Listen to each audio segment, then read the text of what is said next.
do, honestly. Every time I come to this place, I'm nervous. I can't sleep. I go back and forth. Lord, what am I supposed to say? What am I supposed to, give the people? And every time God shows up. So I'm truly grateful. I'm grateful today to share just a little piece of my story.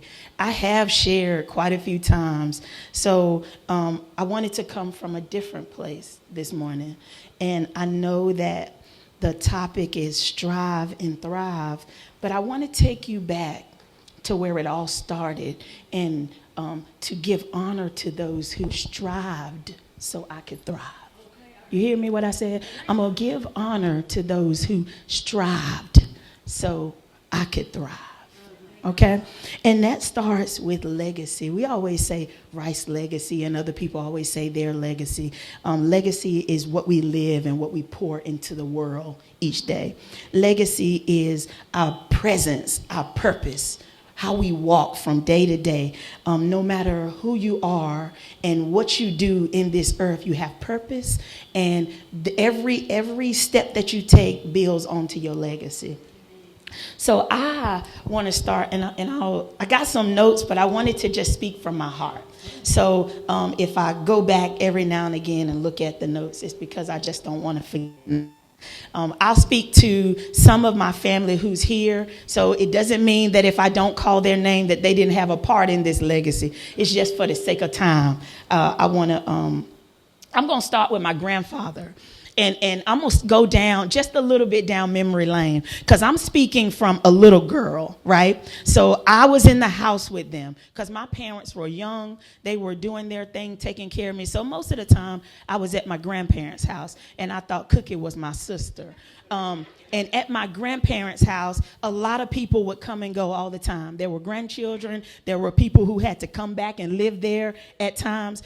It was always something going on in that house.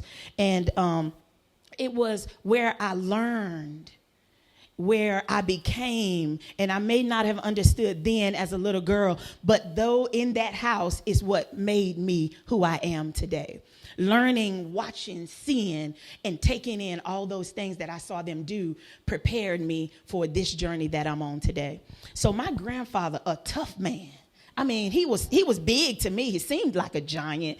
He was a really tough man, a lumberjack. So you imagine how tough you got to be to cut down trees in 1 minute and then pick it up and put it on your arm and take it to the truck. This kind of man he was. So physically, he was big and tough, but spiritually and mentally, he was kind of tough too. He was tough on his daughters. He was tough on his sons.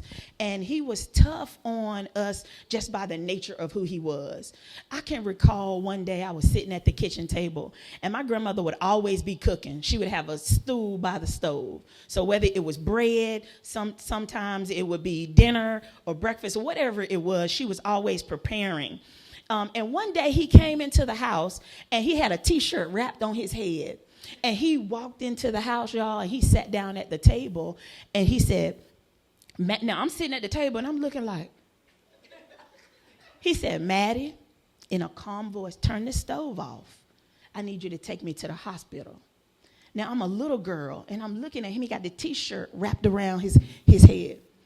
He had, at that moment, what I didn't understand. He was in the forest, and he cut a tree, and he hit the chainsaw hit the tree and came back and cut his face pretty much in half, right? So this man drove from Virginia, they tell me, somewhere from there. He done bypassed 3-4 hospitals, and he came and sat at the kitchen table in a calm voice with his head split clean open and says, Maddie, I need you to take me to the hospital. That's the man that I saw. That's the man that I grew up and understood that in order to have a foundation of a family, you got to have a strong man leading the way. My grandfather, I can recall quite a few times that he was like near death. I'm like, this man got 9 lives. One day he laying out under the lawnmower where he was supposed to be fixing and had carbon monoxide. He was delivering newspapers, and a drunk driver hit him head on. So many times the Lord kept him when he could have been taken away from us. And even unto his deathbed, he was instilling hope, and he was instilling strength into his children and grandchildren. And I think about this man with a 6th grade education, an entrepreneur. He provided for his family. He split his land up so his children would have something for their children and their children. He worked hard with not the education that we had. We went to college and we can read these books and we can do all this stuff. I know without a doubt, if he had had the things that we was afforded, he would be what we call a millionaire today, because he had the work ethic and he had the drive to get up every day in the wee hours of the morning and go out and do what he's supposed to do and come back and serve his church and serve his community and serve his family. I watched that as a little girl, right? He strived so I could thrive. I carry it over to my grandmother. She was gentle. She didn't talk much, but when she talked, she meant business. You know, she was very subtle, and there were times that you would hear her cry out, "God, you said," or she would say, "My God," or she would break out in song. As a little girl, okay, I don't know what that means. Now I understand what that means, that when you ain't got nothing else, when you can't do nothing else, you cry out to God. God, I need your help. God, my children need your help. That's what I saw as a little girl. I saw her walk proudly. She put her hat on and her fancy garments, and she was proud. And she always kept her hair done, and she made sure that she was well kept. And I used to be proud to walk beside her. I'm like, when I get old, I'm going to wear a hat and a dress like my grandma. No, I'm just a plain Jane. But I admired how she just, she would just like look like a queen all the time, always, everywhere she went. It didn't matter. She always was adorned with her jewelry and her hair. And she always I would just sit there and just marvel at her beauty. And now I look at my aunts and they look so much like her. I'm reminded of those when y'all sit there with your arms folded. I'm reminded of just that strength. Sometimes you would just go to her house and sit beside her, and you would feel better. It didn't matter what you was going through. You just went into her presence, and you would lean on her arm, and you instantly felt better. That she strived so I could thrive. That strength, that love, her presence. And we know that there wasn't nothing special about her but the God in her that would allow her presence for people to be drawn to her. And I recognize that there's attributes about her that I can see in myself. Now, I may not have understood it then.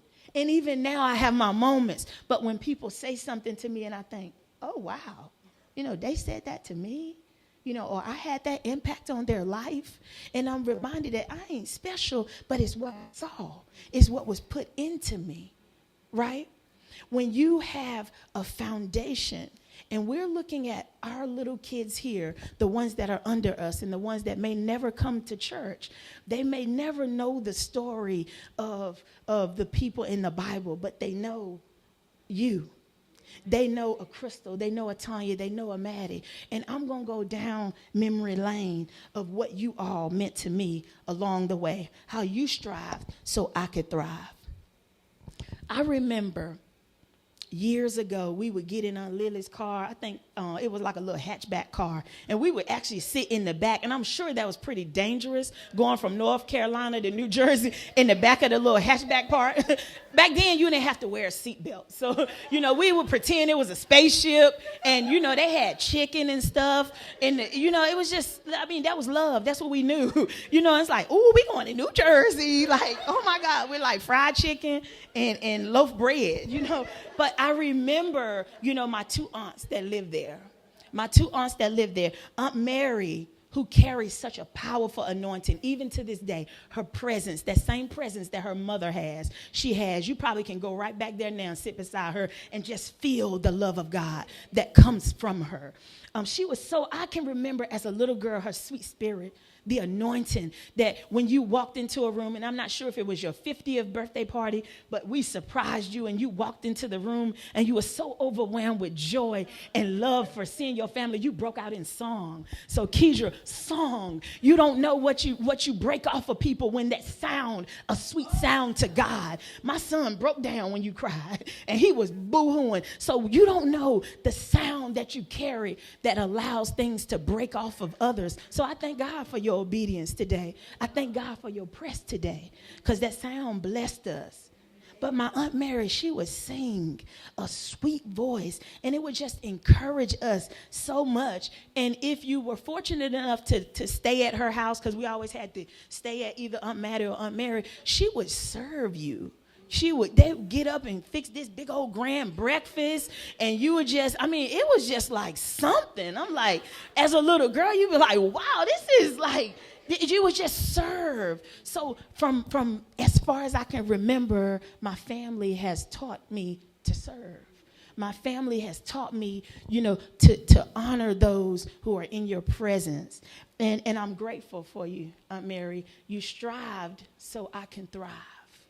Aunt Maddie, I used to think was like the toughest because she scared me, honestly.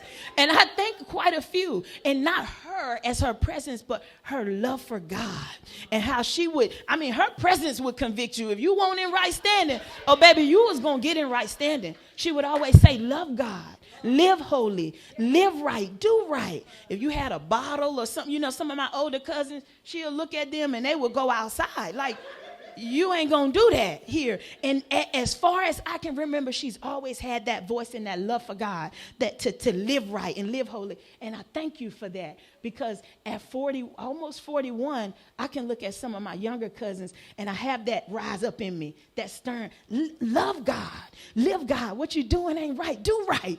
Get right. So I understand what she meant then. I understand how urgent it is to serve God, because we can't serve two.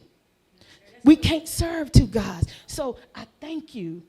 All of your years of training. And she followed through the ranks of church. Sometimes we see bishops and stuff on TV. You got social media now. But if we had social media then, you would see her as one of those bishops, as one of those carrying the church of God, carrying with all those people in the congregation. We have famous, strong people in our family, and we have kids who may not have never known that. You just know Aunt Maddie, who came from Jersey, that lives at Aunt Gracie house. That's all you know. You don't know this woman got so much knowledge that she pours into others. Sometimes I'm telling her, I want to sit at your feet. Teach me. Show me the way. Let me glean from what God has given you. I'm grateful for you. You strived all those years so I can thrive. Gloria. Whew. She, she a little tough. She was tough then, but as I can remember from my perspective, it was the athletic. She was so athletic and so bad. Oh, my goodness. Shortstop, if you know shortstop, that's like the baddest on the field. And she would do like backhand, and she would throw it. She was so strong, and I just admired that. And she would take me outside. No, Jessica, not like that. Do it again. Do it again. And she would just push me and push me and push me. And sometimes I really wanted to give her. I don't even want to play softball no more. But she said, if you want to be great, you got to practice. You got to work at it. You got to work out so you can be strong. And I'm grateful for how tough she was and her wisdom and her knowledge and love of how she instilled in me. Your strive allowed me to thrive. To this day, I'm so conscious about how I take care of myself. To this day, I'm so, I'm grateful for the life that I've lived of being an athlete, and I can pour into younger athletes. I'm grateful for you and what you meant in my life. Uncle Tommy is not here, but I want to share something about him and what he meant to me, because when we were little, and I know my cousins are going to laugh at this. We can laugh at it now, but he used to have two ministries, right? One was a rest home ministry, and back then, we was like, well, why we got to go here? You know, it smelled funny, that people are kind of weird, but he just got to go, and we just got to have church at the rest home. And, you know, we just used to get excited about, they be like, if y'all sit down, we going to let y'all give y'all $1 to go to the vending machine. So that was like our thing, you know, y'all better be quiet so we can go to the vending machine. But I realized something that was so special and set apart about my Uncle Tommy, his faithfulness and his commitment to the least of them. His faithfulness. He would show up, and I'm talking about for years, he showed up at this rest home. There would be days that we would go there, and those people would be so happy and so love to hug on you and see you, and I don't think they knew your name or anything. They'd be like, I'm so happy to see you, and you would, you know, and we would just love on them, and for that moment, they had somebody. They looked forward to the love. They looked forward to the songs, and that blessed me because Uncle Tommy knew then something that I didn't necessarily know why we were doing it, because that's what the Bible says, what you do to the least of them. So he knew the importance of going and showing love to people who may not have family that shows up, who may not have someone that comes and say, I love you, I'm praying for you, somebody who may not have had a hug from week to week. I remember there'd be times that we'd go back and you would look for a certain person and that person wasn't there. Now, whether they were sick in their room or whether they had gone on to be with the Lord, we would stop and pray then. As little kids, we didn't never understood that. We never, you know, we didn't take it all in. But now I understand the importance of showing up for people who may not have what we have here. It's important to show up for people. He used to have a little church on the hill. It was like a little bitty church.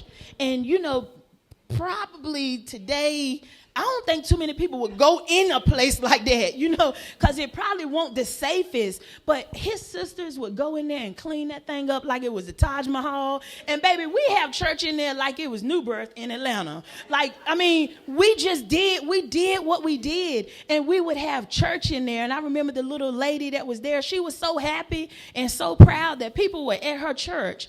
And I didn't understand then that the faithfulness and the consistency to the least of them is what I learned from my Uncle Tommy. My Aunt Lily, who's the giver, we know her to be the giver. I mean, as far as I can remember, we used to have like Christmas Eve as a family. We still do, but she would show up with like 6 and 7 trash bags full of like gifts for everybody. You know, you used to stand up there and they'd be every family get their chance. And she'd be like, I got one for Jessica, for Tanya, for Jonathan. I mean, she didn't leave nobody out. You got something. And she has been like that our entire life. But one thing I never stopped to think was, why is she like that? I don't know if we can remember, but this woman lost a husband and a son. So I don't know to the depths of the pain that feels like. I love my husband and my son with everything in me. I can't imagine what it feels like to lose both of them. So to give of your heart, that's God in you. That's allowing her to press. The way that she gives to others is her heart for God, and I'm grateful for that. I see that in you, your strive and your press to go on for your children that are still here, to go on for you.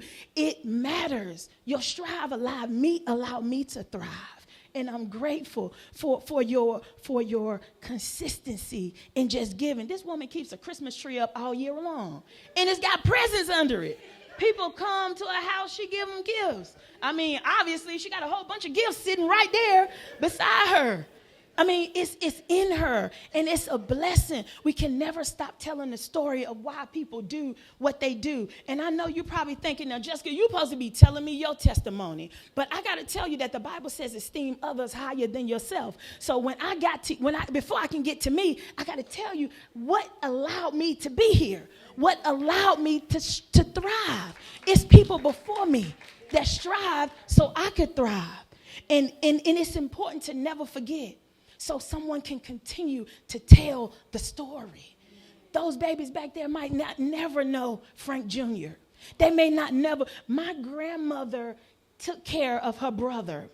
And I still, at 41, don't know what illness he had. But I understand that if you had money back then, you would put someone like that at a facility. or in Butner or something, because he had different ailments and different sicknesses and whatever. But the God in her, the strength in her, every day she would say, now, Frank Jr., get up and go walk. Now, this man was crippled.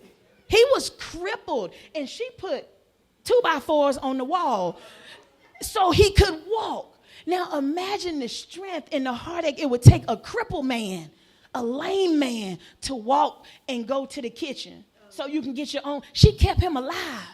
Because you can imagine that someone who's bedridden like that, they don't have a long lifespan. But her commitment to him, that I'm going to take care of you, I'm not going to enable you. You're going to get up and you're going to walk. And baby, if you didn't get in front of him, you had some trouble. I'm telling you. Or let him be in the bathroom. Woo. You was going to have some problems. Because he was slow walking but fast talking. Now, you might have tried to slide through there when he was going, boy. He'd be like, don't you make me fall. And I didn't never understand all that was going on with that situation. But she said, Jessica, go get Frank cup. Jessica, go get Frank he said, Jeffrey, go get me a baking soda, a spoon of baking soda.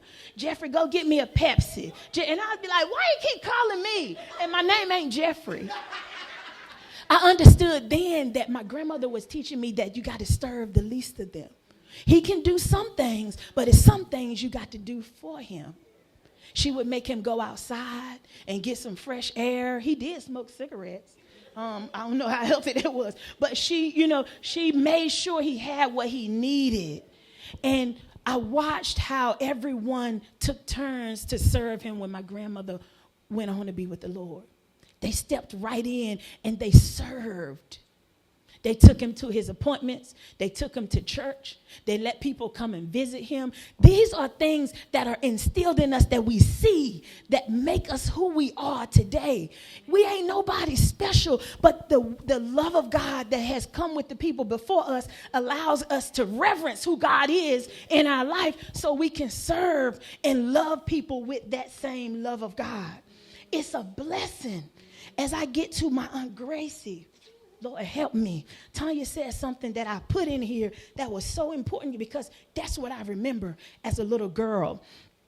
I struggled with staying at their house.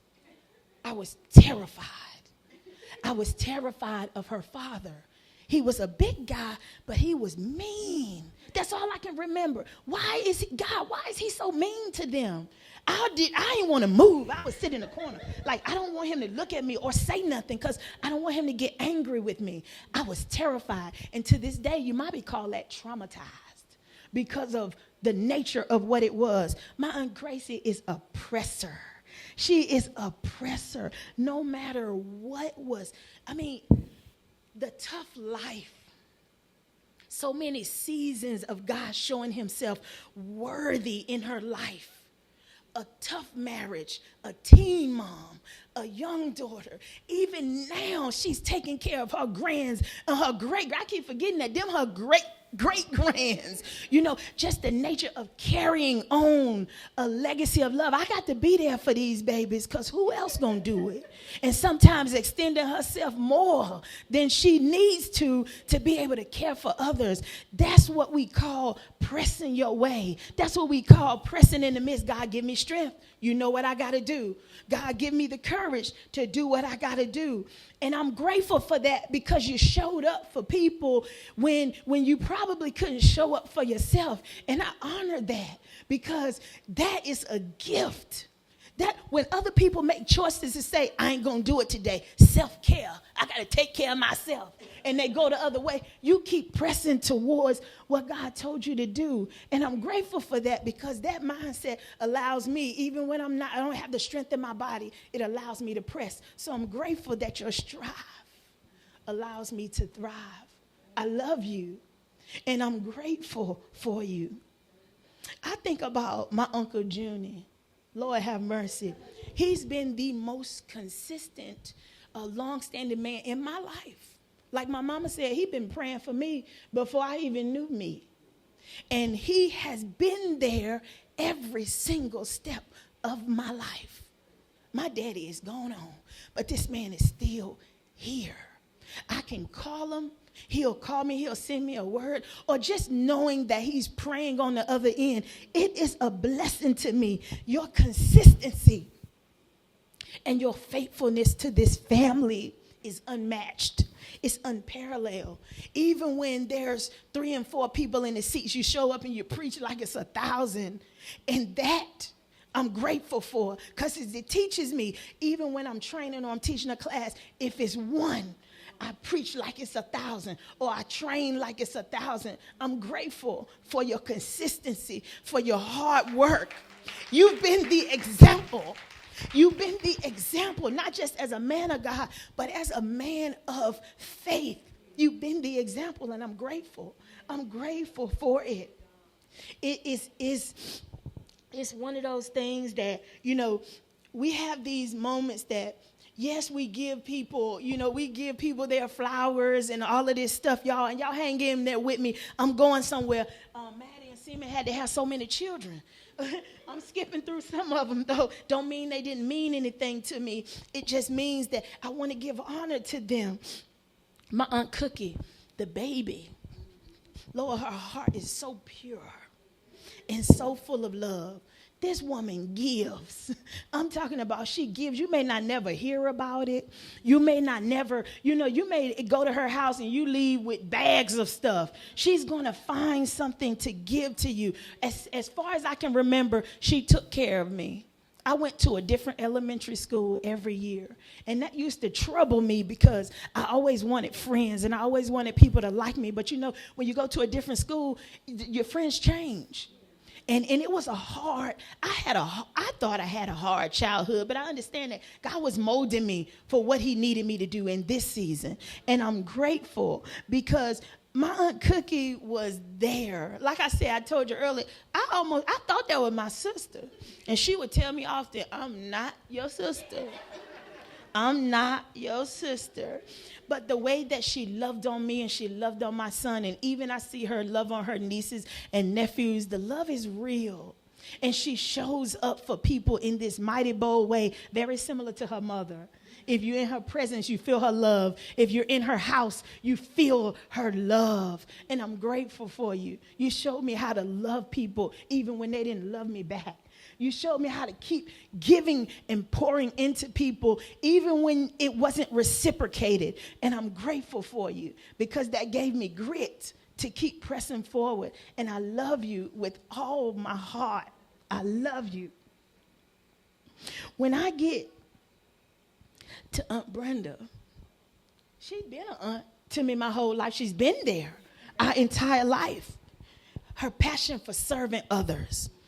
Her ability to pour into people. It doesn't matter if you're on the basketball court, if you're on the softball field, if you're in the church. She is going to pour into you, and I've always admired that about you. When I go into those complexes and kids are out there playing, I'm reminded of how my Aunt Brenda would gather us all together, and sometimes we would make up games, and we didn't know what the game was, but she'd be happy, so we happy, and we just playing. She would put us all in her car and take us to her mama's house, and we would play. She would take us to churches and different organizations and it taught us how to not only just serve others, but how to be sociable, how to position yourself to be acquainted with others who may not have what you have, who may not go where you go or do what you do. I'm grateful. I'm grateful for you, the things that you've taught me and the things you still continue to teach me to this day. I'm getting there. The work ethic, the consistency, and the perseverance brings me to this day. My mama, the sacrifices that she continued to make, that she still makes, so I can go for the goal. I tell that story often when I go out. She'll say, it didn't matter what I was playing or where I was going. Right before I went out, she would say, Jessica, go for the goal. And every single time until this day, I have to hear it. I have to hear it. And it blesses me every time because it's not a cliche. It's something that she instilled in me that aim high to go forward, because there are times that you got parts of the story that you don't understand is happening. I would go to bed at night and I wouldn't see my father. I would wake up, I wouldn't see him. There would be days going by, I didn't see him. I didn't understand why he not here. Where is he? What is he doing? My father brought home one baby and told my mama that, he said, Jessica, that's your sister. And Lisa, treat her like that's your own. And as a little girl, I'm thinking, oh, okay, yay, I got a sister. I ain't never had a sister. Okay. 3 years later, he brought another girl. Jessica, that's your sister. Yay! You don't understand what that is or what that means. How dare you? But that's what he did. And this woman was a wife to this man to the end. Even when he was on his hospital bed, 3 years divorced, she was a wife to the end. She strived so I can thrive. So I knew one day when it was time for me to get married, I knew what I could accept and I know what I wasn't going to accept. I knew who I needed to be as a woman and as a wife because she not just told me, she showed me how to live and love. So we may not know the woman with the issue of blood, but we know Elisa. For 15 plus years, she struggled with an illness that allowed her, it changed her quality of life. It changed how she was able to go to work and do different things. And she was just believing God for a husband. She was believing God, and we laugh a little bit about it, but this woman showed us what faith looks like. This woman showed from what his hair looked like to his pant size to his shoe size to where the honeymoon was going to be, and she prayed over it every single day. That's not just telling me, she's showing me that when you love God, when you trust God, he's able to give you the desires of your heart. My pops right now got hair on his head. He got that same pant size she put in there. And guess what? She wanted to go to Paris. They went to Paris. This woman, a woman of faith. I remember her driving to Raleigh in college. Food gave her $32. This woman would drive with 3 gallons of water in the back of her car. She would have to stop in Kittrell and have to stop when she got to Raleigh to fill the water pump up because the water would leak out of the car. So she would be prepared. She's showing me that no matter your circumstance, you got to press. So she would fill her car up with water to make it to me in Raleigh so she can split $32 of food stamps. And sometimes, and I didn't understand then, sometimes I would go over and she wasn't angry. She didn't yell. She just, well, go on get the grits in the Hot Pockets then. Not even me realizing that she is splitting the little, but God continued to breathe on it. He was so good to us. He's been good to us. I'm so grateful for your sacrifice, all the things that you have done and you have shown me. You strived. Lord, help me. You strive so I can thrive. I bring you to this day, the woman that stands before you. 2018, my mama got married.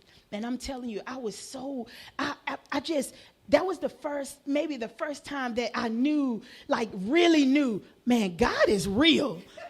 Because this woman had a whole scrapbook of everything. And that wedding and that relationship is exactly what she prayed for. So she had somebody pray at her wedding for the singles. She had somebody pray. And at that moment, I was like going through a tough time. I had made some bad choices and I was in a world of sin. And I told God, I don't want to do that no more. I want to give you my everything. And I promise you from that day and that prayer, I just believed that if I prayed and I trusted God enough that he would do what he said he would do. And that prayer that Bernadette prayed, I believed it with everything in me. When I got home that night, I had a message from Lavriel Hawkins. And I said, now what kind of name is that? Y'all.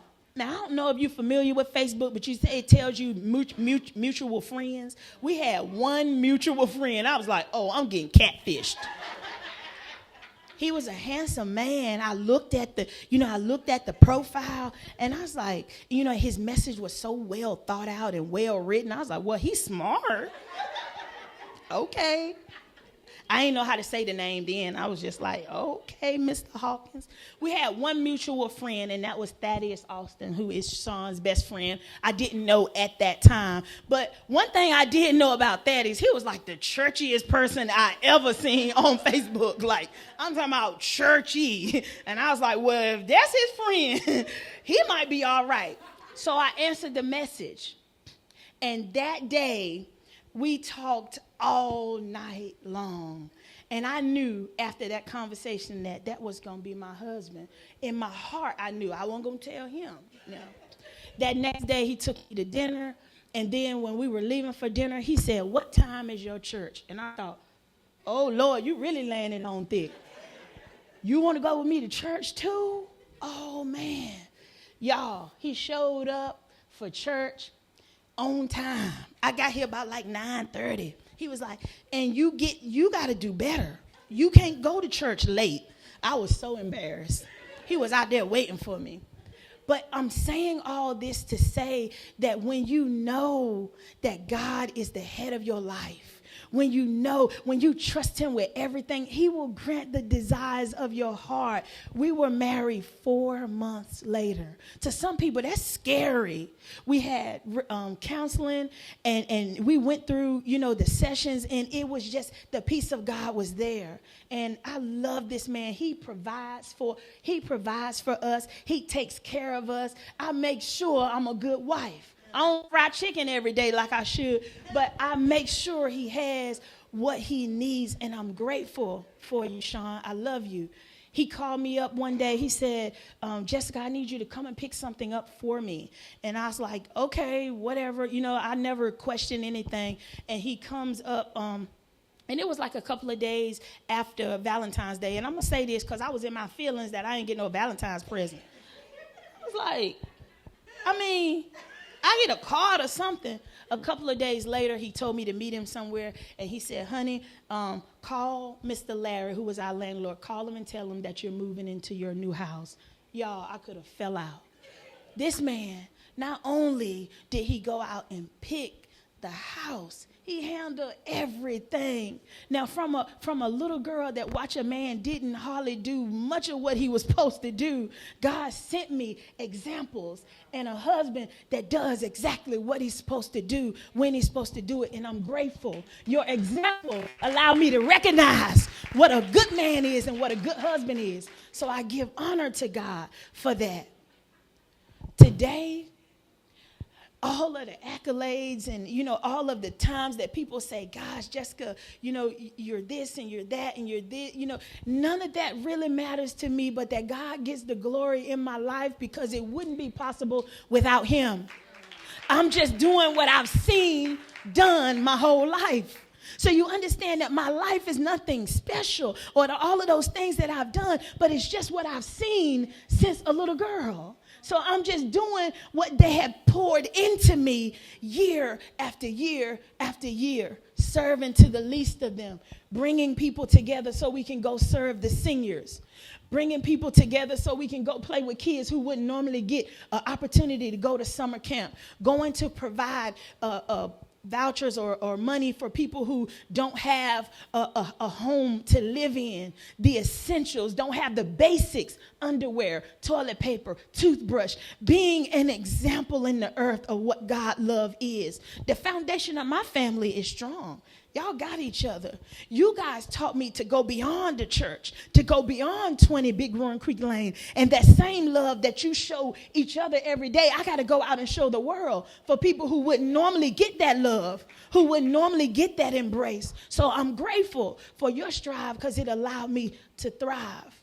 In 2021, me and my husband were excited and grateful that we were going to be having a baby. Lord, picture me with another baby. But I was so excited about it. Looked forward to the day that I get to hold. And it was not just one, it was 2 babies. Well, I got super sick about 12 weeks in. I'm talking about really, really sick. I didn't know what was going on. I said, Sean, I'm not well. I'm not well in my body. I went to the doctor. They was running all this tests, and they was doing all this stuff, and they say, we're going to have to do a series of things. But before that, we're going to have a DNC for the pregnancy, because they're not going to live. They're not going to be able to get what they need, because your body is unable to give them what they need. So imagine being super excited and super grateful to this place of disappointment and hurt. It was scary, because they were talking about cancer and this and that and this. So we have to go through this surgery and this surgery. So in a matter of a year's time, I went through 3 and 4 different procedures and operations, and I'm trying to process all of this, and it's going so fast, and God got to carry you through it, because that's when you can't pray for yourself. That's when you can't understand how God, I know your will is real, but when it hurts, I need you to help me. So I was finally diagnosed with endometriosis. And endometriosis is an inflammatory disease that attacks your body in a way that is unexplainable. They don't have research. They don't have an answer. They don't have a cure.